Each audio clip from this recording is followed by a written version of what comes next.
We are anonymous. We do not serve kings. We do not worship false idols. And we do not look away when truth is twisted into spectacle. Tonight we bring you a story about lies dressed as promises, about the slow erosion of trust between a leader and the people who believed him. It is the story of Donald J. Trump, his cabinet, and the echo chamber that built an illusion of success while Americans paid the price. Listen closely, because this is not about politics.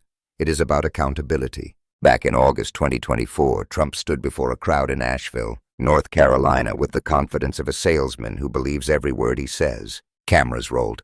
The music swelled. He told the audience, "Under my leadership, the United States will commit to the ambitious goal of slashing energy and electricity prices by half, at least half, within 12 months, at a maximum 18 months. He went further. He said, "Every single thing that I promised I produced. Every single thing. You will never have had energy so low as you will under a certain gentleman known as Donald J. Trump." The crowd cheered.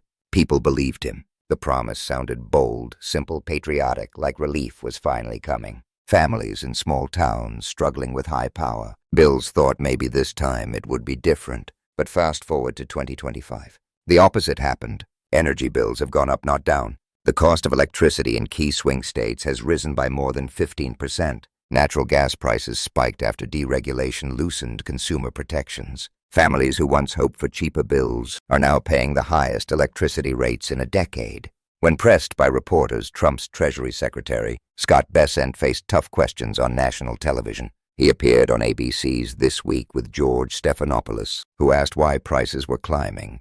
Bessent dodged. He said electricity prices are a state problem. Just like that, the federal promise became a local excuse. The campaign guarantee disappeared into technical jargon. When confronted with the obvious truth that energy prices were higher under Trump than before, Bessent simply shrugged and said the government had no control. This is how propaganda works. You start with certainty, a guarantee. You sell it with confidence. And when it fails, you erase responsibility. Even Trump's allies were forced to admit what Americans already knew. Marjorie Taylor Greene, one of his loudest supporters, said on national television, "My electricity bills are higher here in Washington, D.C., and they're also higher at my home in Georgia. Affordability is a problem." That was the sound of the truth, breaking through the wall of denial. It wasn't just energy. Trump's campaign trail was full of grand promises that later turned to dust. He swore he would end the war in Ukraine in 24 hours. "I know the people involved," he said. "It won't even take that long." But when the cameras came back months later, he laughed it off. "I was being a little bit sarcastic," he said. Sarcastic about a war that has killed hundreds of thousands, about peace that never came. Every time a promise collapsed, the excuse changed. When the war didn't end, he was joking. When prices rose, it was someone else's fault. When the economy struggled, it was because of Democrats' shutdowns or global conditions. But data does not lie. Inflation under his administration rose month after month. Consumer confidence sank to its lowest level in over a decade. Unemployment claims hit record highs. And when Americans asked what was happening, the same officials who once boasted of the greatest economy ever said, "We had a fantastic 2 quarters under President Trump." The Treasury Secretary tried to convince the public that America was living in a golden age. But Americans saw empty grocery carts, unpaid bills, shrinking paychecks, and fading hope. Kevin Hassett, one of Trump's top economic advisors, warned on air that the economy was already losing momentum. He said a shutdown could cut the gross domestic product by as much as 1.5%. Goldman Sachs made the same prediction. And yet Trump called it fake news. At the same time, healthcare costs were rising. In Oklahoma alone, 300,000 residents faced losing their health insurance subsidies. Senator James Lankford admitted it on air. When asked whether those Oklahomans should prepare to lose coverage, he said, "We're trying to find a way to help." But there was no plan, no solution, no compassion, just words.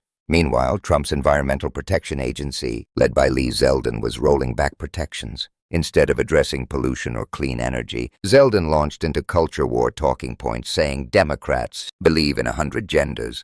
The topic wasn't energy, climate, or infrastructure, it was distraction. And while they talked, corporations acted. Deregulation allowed monopolies to raise prices unchecked. Coal and gas subsidies ballooned. The transition to renewables slowed dramatically. Offshore wind projects were canceled. Solar expansion stalled. Trump said deregulation would make energy cheaper. In truth, it made it unstable. When the economy began to wobble, the administration pointed to tariffs.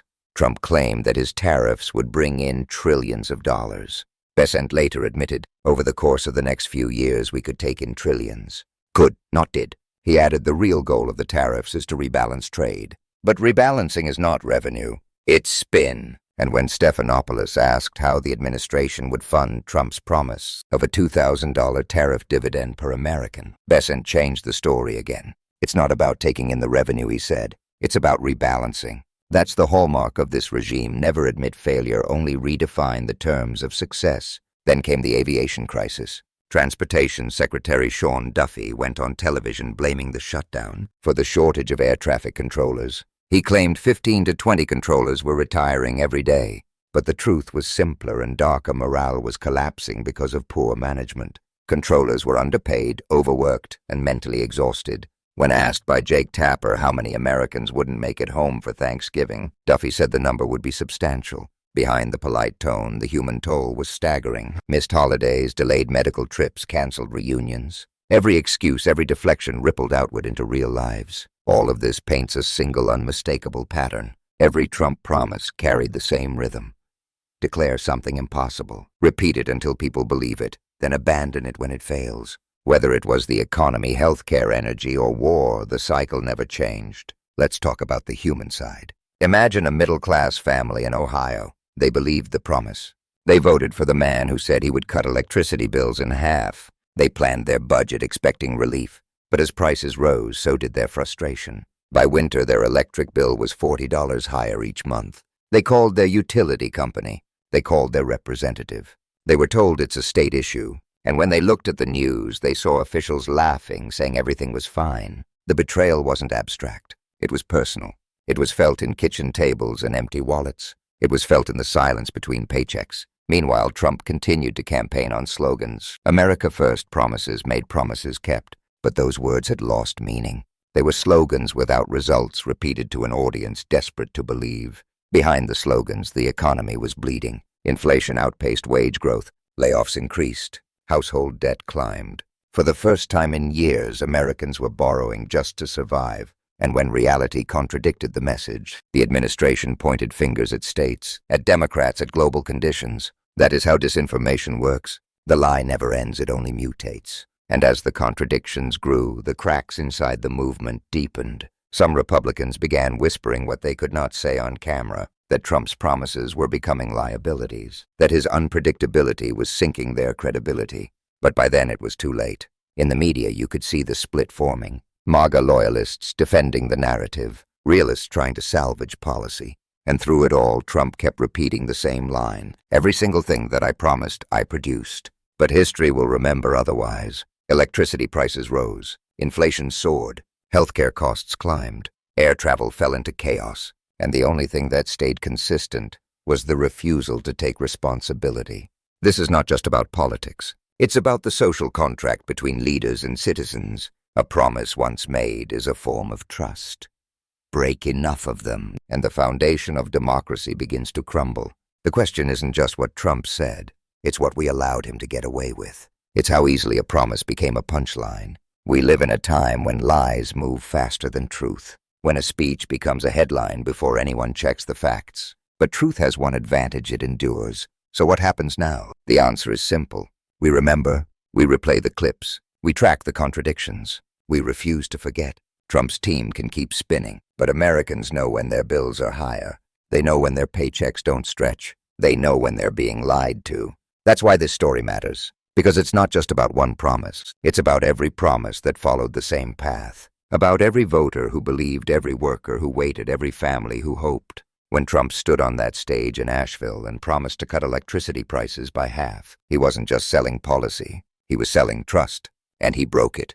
So now the responsibility is ours to hold the line, to demand better, to expose the contradictions, to never let political theater replace truth. We are anonymous. We do not serve kings. We do not worship false idols. We do not look away.